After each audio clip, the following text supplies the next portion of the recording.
Yo, what's up, everybody? Patrick from DuelDimensions here, and I got a Yu-Gi-Oh deck review for the new Genex cards. So basically, the route that I wanted to take with this deck is to try and get all of the synchro monsters out as soon as possible, because a lot of synchro monsters for the Genex machine type creatures are really good. They have really good effects, and their attack and defense are high enough so that they can hold their own. So I have here all the synchros that I use, the Locomotion R Genex right there. So you're going to have to synchro for 9, and he's 2500, 2000. And whenever he enters the battlefield, you take control of one of your opponent's creatures with the highest attack, and if two creatures have the same attack and tied for the highest, then you get to choose which one you want. I have the Genex Ally Tri-Arm. So he's really good.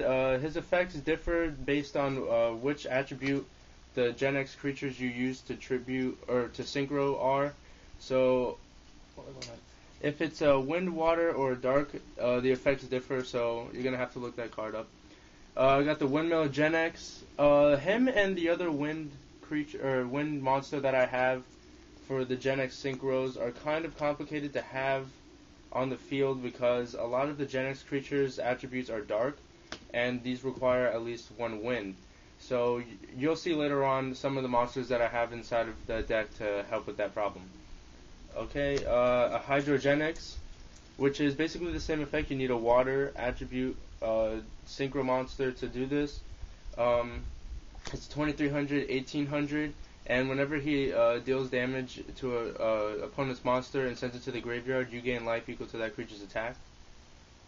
I have the Ally Axel right here. His effect is pretty good. Here's the other wind, the Vindicate R Genex. Kind of complicated to get, but the effect is worth it, as well as the other wind one. They're pretty good once you get them out on the field. And then I have the Ally Triforce right here. And this is basically, I would call this a staple synchro monster to have inside of the Genex deck because his effect is really good. And you can use it because one of the effects, you have to, the attribute that needs to be synchroed is dark, and most of the creatures in the deck will be dark. So it's pretty easy to get out. And then I also have two XYZ creatures. Is the number 20 Giga Brilliant and Wind Up Zen Meister right there. So these are all the synchros and XYZs that I run inside of this deck.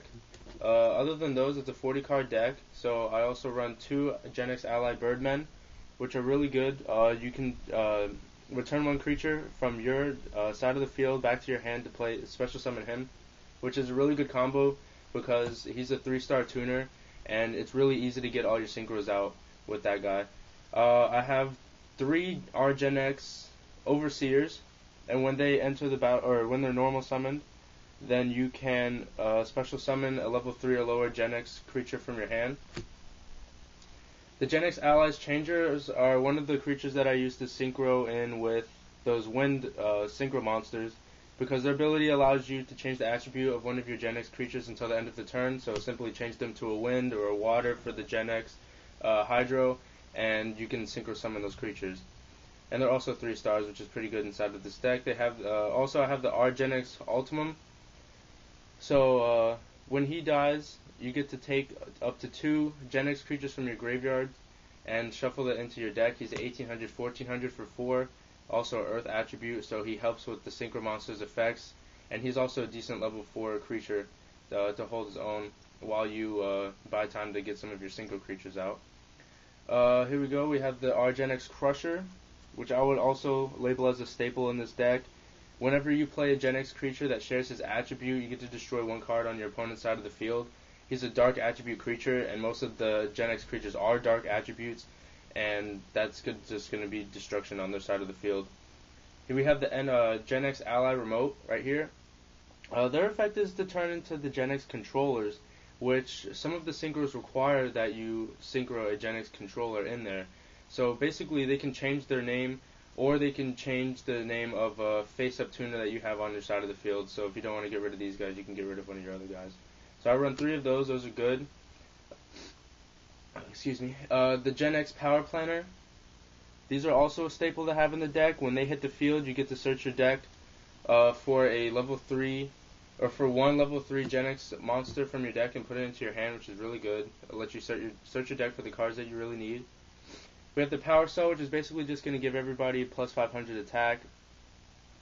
Really, he's just in there just for the little defense in there, and just a 4-star monster that you can use to synchro. We have the Accelerator right here. You get to search your library or magic.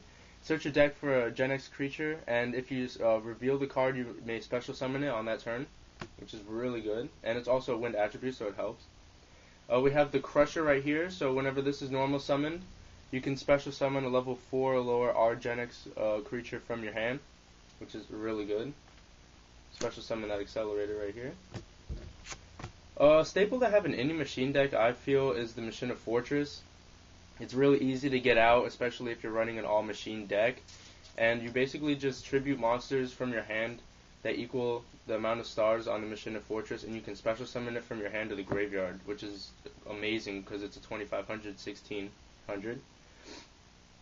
We got the Genex Army.